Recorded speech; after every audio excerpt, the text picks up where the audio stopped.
Hi, I'm Max Keiser. This is Max and Stacy Report, coming to you from El Salvador, land of the free, home of the Bitcoin. Ding! You know, other countries are looking at ways to compete with Bitcoin and failing spectacularly. Let's check in with some of them. Stacy. Well, of course, Bitcoin competed with and then outcompeted the US dollar. Some people, other nations like China, like Russia, recognize that the US dollar is failing. Bitcoin kind of exposed that.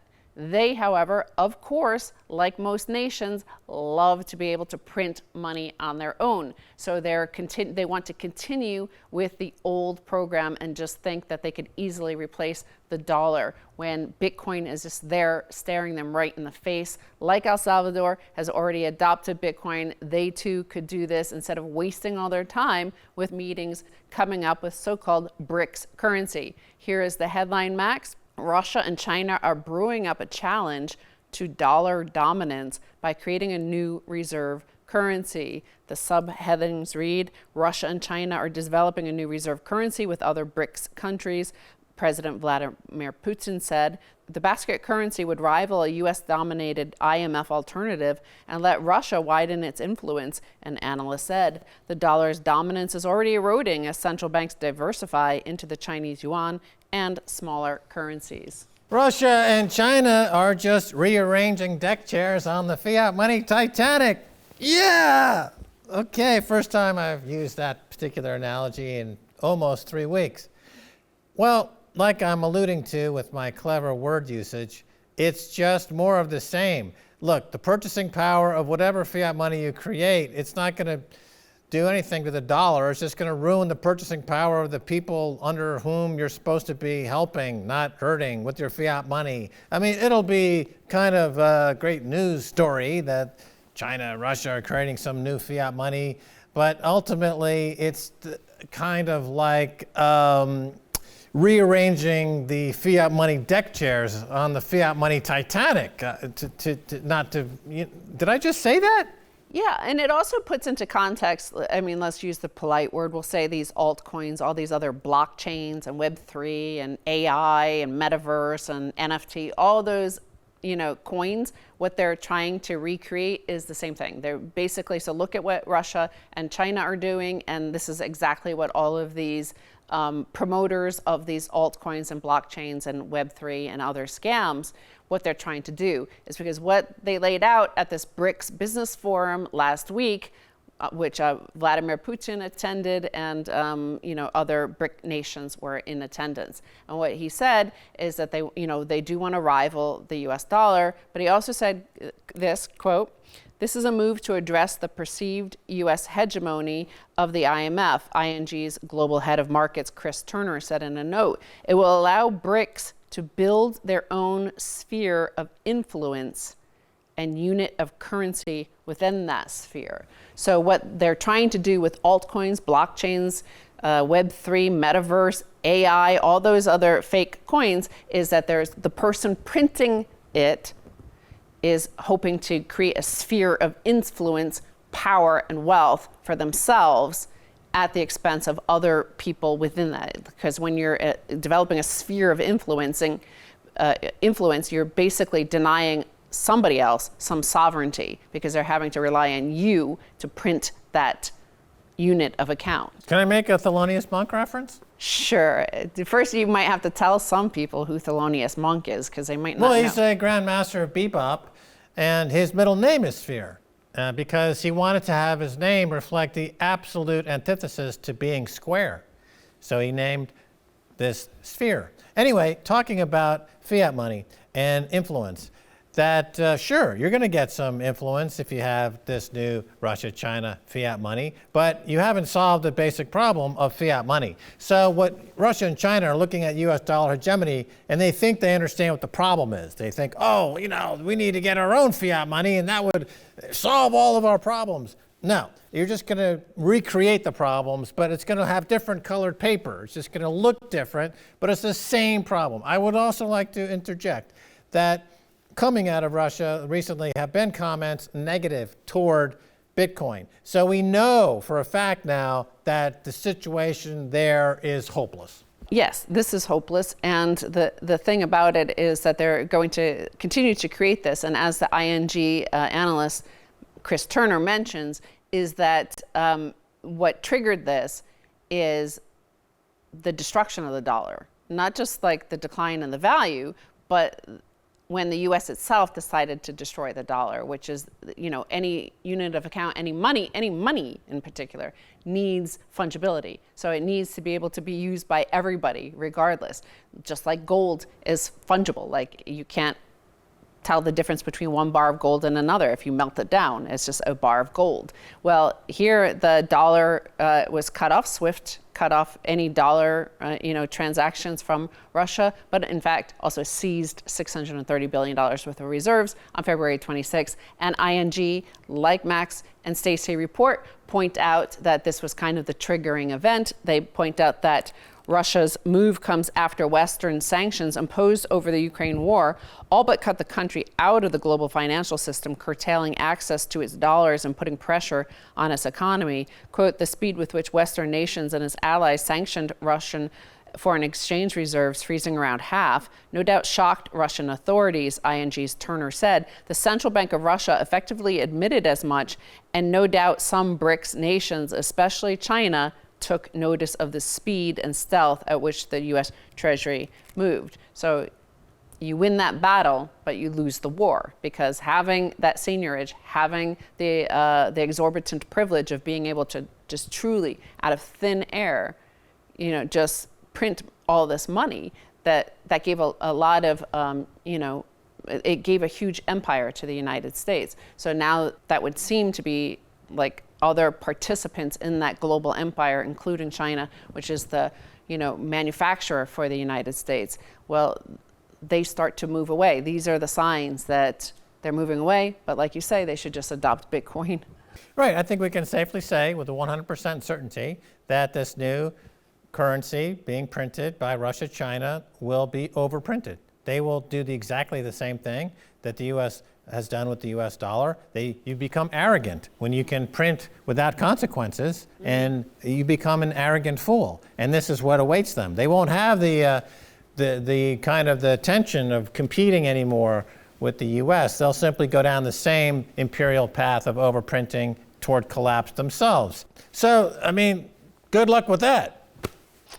Right. Well, a further sign of this process of disintegration, and like what came first is the difficult thing to determine, right? It was slowly and then suddenly. It suddenly happened on February 26, 2022, when the U.S. froze those reserves. But you see, in fact, it was slowly happening for quite a while. We've been reporting on it for many years, but all the actions suggest, like including Belt and Road, we've covered that. Belt and Road was the beginning of the end of that process of the US dollar being global reserve currency, because Bitcoin, I think, had exposed the flaws, the many, many inherent flaws of having an all fiat single reserve currency from a nation printing it. Belt and Road started in 2013, and that was a way for basically China not to finance the cost of the US empire. And it was very clever of them, but that was the beginning of the process. Also, we've seen China slowly over the years, long before the whole Russia invaded Ukraine and the US froze reserves, long before that, they started getting rid of their own treasuries that they held. And this data shows that Chinese holdings of US treasuries are down nearly $100 billion, or 9%. From the same time a year ago. China making their dislike of U.S. policies known, says Kate Long, and she was referring to a headline from CNBC about China holdings of U.S. debt fell below $1 trillion for the first time since 2010. Right. So again, another prediction we can make here with almost 100% certainty is that inflation that's broken out here in the last 12 months will continue to build over the next decade, because now you've got Russia, China is going to try to compete by printing a lot of fiat money, which will put the basis for those commodities like oil and food up. in fiat money terms. What the great news here is that this is how we get to Bitcoin $200,000, $300,000 a coin, as these two major powers try to fight each other by outprinting each other. So this is fantastic news for Bitcoin. It's terrible news if you don't have Bitcoin. But again, people call some of us toxic Bitcoin maximalists for simply pointing this out. But look, folks, if you have these superpowers trying to print each other to death by fiat money issuance, and it drives Bitcoin to $500,000 or $1 million a coin, that's not being a toxic Bitcoin maximalist. That's just being real. That's as real as a bebop phrase coming out of the fingers of Thelonious Monk in 1962. You can't not hear it once you hear it. It's the truth as Thelonious would pound it out on those keyboards. It's not any equivocation there. It's the bebop truth. And I'm speaking the bebop truth, and the bebop truth is this. You cannot print yourself to prosperity, and this is fantastic for Bitcoin. Did Bitcoin cause these nations to go insane? Yes, it did, because it's perfect, and they're flawed. And that's what we're dealing with. And unless you understand those 88 ivories on that keyboard in the way that Thelonious Monk did, you're at a loss. Fortunately, with Bitcoin, you can get over the hump and simply achieve the Bitcoin singularity and touch that synchronicity oh so beautifully. I'm getting a message from Satoshi right now, Stacy, but I'll save that for later. How much time do we have left? Right. Well, I finally will wrap this up with pointing out that the article here from CNBC points out that the process of China getting rid of their reserves, thus making now Japan the #1 holder of U.S. Treasuries, started in 2021, which of course was the beginning of the urgency of money printing, right? That this massive money printing that had started in 2020 with the pandemic, but then when Joe Biden came in, two things: he printed from the Treasury, he printed money and sent it to many Americans, not just credit coming from the Federal Reserve, but he also continued that policy of the Asia pivot and started threatening China. So this is China's response, essentially. It's the unbearable lightness of fiat money printing in Joe Biden's mind. Exactly. Right, Joe? Hey, we're going to take a break. And when we come back, much more coming your way.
Are you interested in Bitcoin but don't know where to start? Fold is the easiest and most fun way to earn Bitcoin on everything you do. The Daily Wheel is free for everyone. You just open the app and spin for free Bitcoin. Seriously, there's no catch. And get the free Fold card to earn Bitcoin back on every purchase. Download the Fold app and get started today.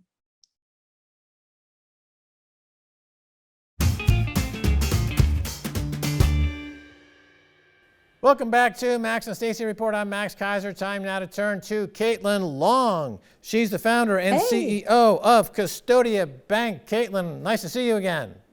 Yeah, nice to see you again. It's been a little while. I understand you're traveling.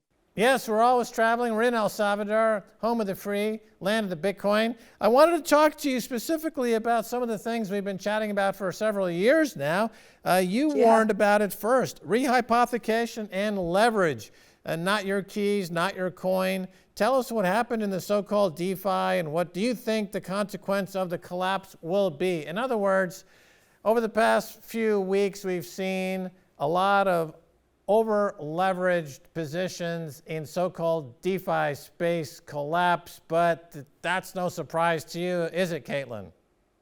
It's no surprise, nor is it a surprise to you. We've talked about this on your show multiple times. I think probably going back to at least 2018. I'm remembering recording a show with you in New York, I think in 2018, where we really started talking about rehypothecation. And you had this experience from your Wall Street days. You knew how unstable those rehypothecation the long collateral chains can be. And boy, did we witness the impact of that. It goes back to something Trace Mayer said that you and I've talked about before, that Bitcoin is the apex predator of finance. There is no lender of last resort. And anyone who leveraged it and rolled the dice ultimately was going to fail, because there is going to be a point at which there's just no Bitcoin available to cover a short position in the market. And that's what a lending position is. Right. So this came up because a few years ago, people were talking about Bitcoin and the markets and had seen what happened in the gold market. The gold, since we've talked, Caitlin, it's come out now categorically and demonstrably and provably that banks like JP Morgan were doing exactly what we suspected they were doing. They were spoofing the markets, they were manipulating the price, they were using derivatives to control the price. And now that's no longer a conspiracy theory, but a fact.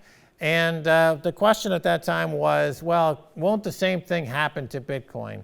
So what you're saying is that, yeah, it does happen to Bitcoin, but unlike gold, which where nobody stands for delivery of the physical gold, and those games never seem to end, with Bitcoin, you can simply pull your private keys, right? That's correct. And that's why I think Bitcoin at some point is going to go no offer. And there's literally going to be nobody selling it. So therefore, there won't be any available on the secondary market for someone who's short the Bitcoin to cover their short position. And that's when they hit the wall, and they hit the wall fast. And I remember you and I've talked about this before as well. It didn't happen this time. So basically, from a corporate finance perspective, the way to think about debt is just a risk-free bond plus a short put option. And the way I like to phrase it is, those who had the strike price on the short put option fairly close to the money were the first ones to fail. Everyone else who's leveraged Bitcoin that's still liquid today just hasn't failed yet, because the strike price on the short put that they sold hasn't been hit yet.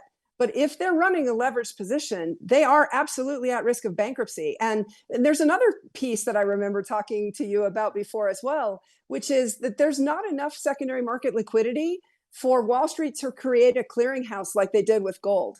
So we have the LBMA and of course the central banks that essentially operate a clearinghouse for gold. Your point is well taken that very few ever take physical delivery. And that means that some of the collateral chains and rehypothecation on top of rehypothecation never really gets called into the final delivery, whereas with Bitcoin it does. And the fact that there's so little Bitcoin that actually changes hands, because so many of us hodlers are diamond hands and just aren't going to let it go, and therefore not going to make it available for these short-term, short time preference people who are just in it for the speculative play. They're likely to lose their shirts. And those of us who really truly believe in the long-term value proposition, none of us are the ones that are licking our wounds right now. Jameson Lobb had an awesome tweet where he showed a skier putting his skis parallel and then putting a chair behind him, and then just riding the ski slope, sitting on a chair like he was just perfectly comfortable. And that is how I feel as a long-term hodler of Bitcoin. We're strapping in because we've seen this before, and if we own our own Bitcoin and we self-custody, then we don't have to worry about counterparty risk. It's a beautiful thing. Right. This is a Caitlin Long victory lap show. Basically, everything we've been saying for years now is kind of coming to fruition. I like the meme from Jameson Lopp about the skier sitting on a chair. I came up with something myself where I'm so outside of any of this speculative nonsense, I feel like a virgin, like a virgin.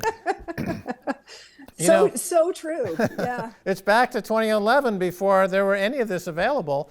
So that's why I came up with Correct. that. So now your bank, Custodia Bank, last we spoke, the idea was it's a fully collateralized bank, right? That's kind of the idea? That is indeed. The Wyoming Special Purpose Depository Institutions are designed to be 100% reserve banks, non-lending banks. And when Michael Saylor just recently got a Bitcoin collateralized loan out there, I guess with another bank in this industry, that seems to be a growing business. Would that be a business that you guys would be into as well? We're a non-lending bank, so no. And fundamentally, I eschew that philosophy. Again, it comes back to the question of should you leverage your Bitcoin at all? If a company is borrowing in a depreciating currency, the U.S. dollar, well, right now it's appreciating, but certainly on a long-term depreciating trend, and so the concept is borrowing in the depreciating currency to buy an appreciating asset, which is, I think, what MicroStrategy is doing. That's a different conversation than borrowing in Bitcoin, where Bitcoin is an appreciating asset. So the real value of the debt over time is actually going up. And again, that's why it's so, one of the many reasons why it's so problematic to have a leveraged position in Bitcoin. But that's not what Saylor is doing. What he's doing is borrowing in dollars, as far as I understand it, not borrowing in Bitcoin, although he is pledging Bitcoin as collateral. So it could turn out that he gets a margin call and ends up having to give up some of those diamond hand coins. But again, fundamentally, I would step back and I must say, it pains me to be in this position, because as somebody who was trying to warn about all of this, as you were, Max and Stacy, it's really tough to watch people having lost so much money. I really wish that we had a more effective way to get that message of not your keys, not your coins out. And those of us, those who came into Bitcoin for the first time and are sitting with losses, that's painful. And that is not something in which any of us take any pleasure. And I've been there.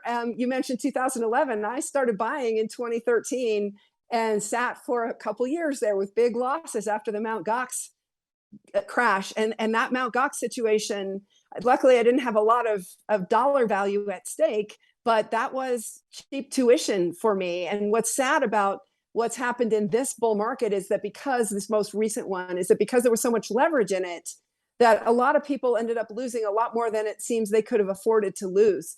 And that's just sad. I just wish we collectively, who'd been warning about all of this, had gotten our message out even further and even wider. All that said, of course, there's also personal responsibility, but there certainly were innocent people who were scammed here. And I'm all for, even under the non-aggression principle, I'm all for governments prosecuting fraud. That is a property crime, and it is absolutely something that the government should be going after to prosecute the criminal fraudsters who really hurt this industry and did hurt people. All right, well, I want to change gears here for a second. So another theme we've talked about over the years is kind of this global hash race. Now, El Salvador has made Bitcoin legal tender, and it's had immediate impact on the country. And a lot of great things are happening here. Of course, Wyoming is becoming, last we talked, something of a center of Bitcoin in the United States. So can you tell me now where that stands? Is Wyoming, and by extension the United States, moving toward a Bitcoinization or a Bitcoin standard, or is it going sideways? I saw that I believe the Cynthia Lummis bill in Washington has been kicked down the road a few months. So what's the current state? Well, certainly there are more and more companies moving into Wyoming. It's really fun to watch, because I'm not a gatekeeper, never have been. And so I don't know all of them, and I keep stumbling across more. And it's really fun to watch, because Wyoming collectively gave some really great companies in this industry a home.